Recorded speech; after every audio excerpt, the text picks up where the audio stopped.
শুভ অপরাহ্ন। আমার নাম সৌমিতা রক্ষিত। আজকে যে বিষয়টা নিয়ে আলোচনা করব সেটা হলো যে শিক্ষা প্রতিষ্ঠানে কিভাবে গুণগত মান এবং সমতা কতখানি কার্যকর ভূমিকা পালন করে থাকে। ফার্স্ট স্লাইডে রয়েছে যে প্রথমেই শিক্ষা প্রতিষ্ঠানের গুণগত মান এবং সমতা এই কতখানি কার্যকর ভূমিকা পালন করছে সেই বিষয়ে জানার আগে শিক্ষার কি ভূমিকা রয়েছে শিক্ষা প্রতিষ্ঠানে বা শিক্ষার কি লক্ষ্য রয়েছে তা আলোচনা করা প্রয়োজন। প্রথমত, শিক্ষা হলো আমাদের সমাজের অগ্রগতির উন্নয়নের একটা মূল চাবিকাঠি বলা যায় এবং এই সমাজের শিক্ষা প্রতিষ্ঠানের মধ্য দিয়ে পরিচালিত হয়ে থাকে। শিক্ষা একটা জাতির সামগ্রিক উন্নয়নের মূল ভিত্তি হিসেবে কাজ করে এবং শিক্ষা প্রতিষ্ঠান যে শুধু জ্ঞান প্রদান করে তাই নয়, সেখানে গুণগত মান সমতা নিশ্চিত করার মাধ্যমে যে শিক্ষার মান সেটা উন্নয়ন ঘটানো হয় এবং সকলের জন্য সমান সুযোগ নিশ্চিত করা হয়। এটাই হলো শিক্ষার প্রধান লক্ষ্য। নেক্সট স্লাইডে রয়েছে গুণগত শিক্ষা। অর্থাৎ গুণগত শিক্ষা বলতে আমরা এমন একটা শিক্ষা ব্যবস্থাকে বুঝি বা বোঝাই যেখানে শিক্ষার্থীর সামগ্রিক বিকাশ ঘটে এবং তার পাশাপাশি জ্ঞান, দক্ষতা, মূল্যবোধ এবং সৃজনশীলতার মাধ্যমে জীবন এবং কর্মক্ষেত্রের জন্য প্রস্তুত করা হয়ে থাকে। এক্ষেত্রে ইউনেস্কো অনুযায়ী গুণগত শিক্ষা হলো এমন শিক্ষা যা অন্তর্ভুক্তমূলক, সমতাভিত্তিক এবং আজীবন শিক্ষার সুযোগ নিশ্চিত করে। ইউনাইটেড নেশনসের স্থিতিশীল উন্নয়নের লক্ষ্যে কোয়ালিটি এডুকেশন নিশ্চিত করার কথা বলা হয়েছে। এরপর আসবো শিক্ষাক্ষেত্রে সমতা। শিক্ষাক্ষেত্রে সমতা তখনই সম্ভব যখন লিঙ্গ, জাতি, ধর্ম, বর্ণ, আর্থসামাজিক অবস্থা নির্বিশেষে সকলের জন্য সমান সুযোগ থাকবে। দ্বিতীয়ত, বৈষম্যহীন শিক্ষা ব্যবস্থা থাকবে। এছাড়া রয়েছে অন্তর্ভুক্তিমূলক শিক্ষার ব্যবস্থা, যা বর্তমানে বিশেষভাবে পরিলক্ষিত, অর্থাৎ সমস্ত শিক্ষার্থীদের একই ছত্রছায়ার মধ্যে নিয়ে আসা। এরপর রয়েছে দরিদ্র ও প্রান্তিক শিক্ষার্থীদের সহায়তা করা। এই সমস্ত বিষয়ের কথা মাথায় রেখে যদি শিক্ষা প্রতিষ্ঠানে শিক্ষা প্রদান করা হয় তাহলে শিক্ষাক্ষেত্রে সমতা লক্ষ্য করা যাবে বা সমতা নির্ধারণ করা সম্ভব। এরপর আসবো গুণগত শিক্ষার ক্ষেত্রে শিক্ষা প্রতিষ্ঠানের কী ভূমিকা রয়েছে।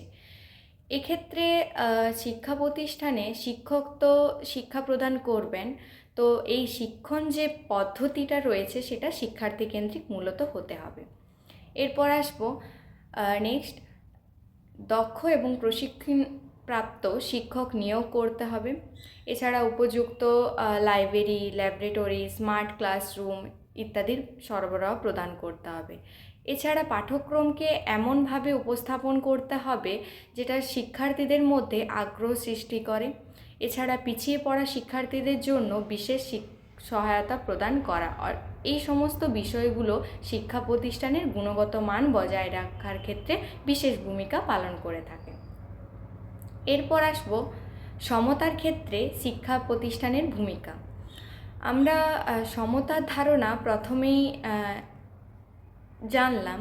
তো সমতার ক্ষেত্রে শিক্ষা প্রতিষ্ঠানের ভূমিকা রয়েছে, যেমন এখানে লিঙ্গ, ধর্ম, জাতি, আর্থসামাজিক অবস্থার ভিত্তিতে বৈষম্যহীন ভর্তির নীতি অনুসরণ করা। দ্বিতীয়ত, মেয়েদের শিক্ষার জন্য বিশেষ উদ্যোগ নিতে হবে এবং নিরাপদ পরিবেশ নিশ্চিত করতে হবে।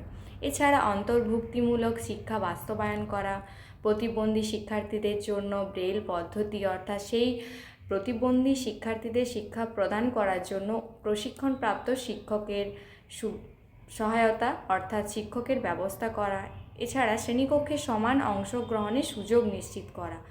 একটা শ্রেণীকক্ষে বিভিন্ন ধরনের শিক্ষার্থী থাকে, সেক্ষেত্রে প্রতিটা শিক্ষার্থীকে সমানভাবে সুযোগ দিতে হবে।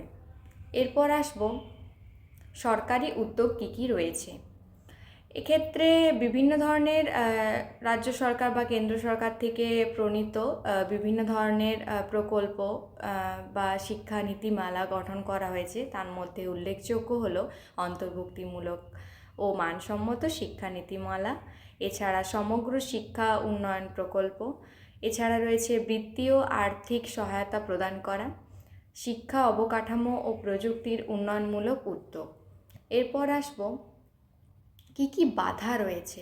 একটা শিক্ষা প্রতিষ্ঠানে সমতা এবং গুণগত শিক্ষা প্রদান করার ক্ষেত্রে যে সমস্ত বাধা রয়েছে সেগুলি হলো, প্রথমত একটা শিক্ষা প্রতিষ্ঠানে যে পরিমাণে অর্থের প্রয়োজন সেই পরিমাণে অর্থ সরবরাহ করা হয় না। এক্ষেত্রে একটা গুরুত্বপূর্ণ এটা বাধা হিসেবে গ্রহণযোগ্য। এরপর রয়েছে প্রশিক্ষণপ্রাপ্ত শিক্ষকের অভাব, যা বর্তমানে বিশেষভাবে পরিলক্ষিত। এছাড়া রয়েছে আমাদের যে সমস্ত নীতি গঠন করা হয়, পরিকল্পনা করা হয় শুধু, কিন্তু কিভাবে সেটা বাস্তবায় পরিণত করা হবে বা বাস্তবে সেটা প্রয়োগ করা হবে সেটার জন্য ঢিলেঢালা মনোভাব রয়েছে। এছাড়া শহর আর গ্রামের মধ্যে একটা ডিজিটালের দিক থেকে পার্থক্য অর্থাৎ বিভাজন লক্ষ্য করা যায়। এছাড়া রয়েছে দরিদ্র শিক্ষার্থীদের ড্রপ আউটের সমস্যা। এরপর আসবো কিছু সমাধানের উপায়। শিক্ষা প্রতিষ্ঠানে সমতা এবং গুণগত শিক্ষা বজায় রাখার জন্য যে সমস্ত উপায় রয়েছে সেগুলো হলো, প্রথম উপায় হলো শিক্ষা খাতে পর্যাপ্ত পরিমাণে অর্থ এবং অবকাঠামোর উন্নয়ন ঘটানো। দ্বিতীয়ত রয়েছে আইসিটি এবং ডিজিটালের সুবিধা সবার জন্য নিশ্চিত করা। তৃতীয়ত হচ্ছে অন্তর্ভুক্তিমূলক শিক্ষাকে কার্যকর করা। এছাড়া রয়েছে নিয়মিত শিক্ষক প্রশিক্ষণ ও দক্ষতা বৃদ্ধি করা। এছাড়া শিক্ষানীতি যে পরিকল্পনা হচ্ছে সেটা স্বচ্ছভাবে এবং সঠিকভাবে কতখানি বাস্তবায়ন করা হয় সেটা প্রদান করা হয়ে থাকে। এরপর রয়েছে দরিদ্র ও প্রান্তিক শিক্ষার্থীদের জন্য স্কলারশিপ বা বৃত্তি বা আর্থিক দিক থেকে তাদেরকে সরবরাহ করা। এগুলোর পরিপ্রেক্ষিতে বলা যায় যে শিক্ষা প্রতিষ্ঠান তখনই সফল হবে যখন সব শিক্ষার্থীর জন্য ভালো মানের শিক্ষা এবং প্রতিটা শিক্ষার্থীদের সমানভাবে সুযোগ দেওয়া হবে। তাহলে শিক্ষার যে পরিকল্পনা এবং ব্যবস্থাপনা ভালো এবং উন্নতর পথে এগিয়ে যাবে। ধন্যবাদ।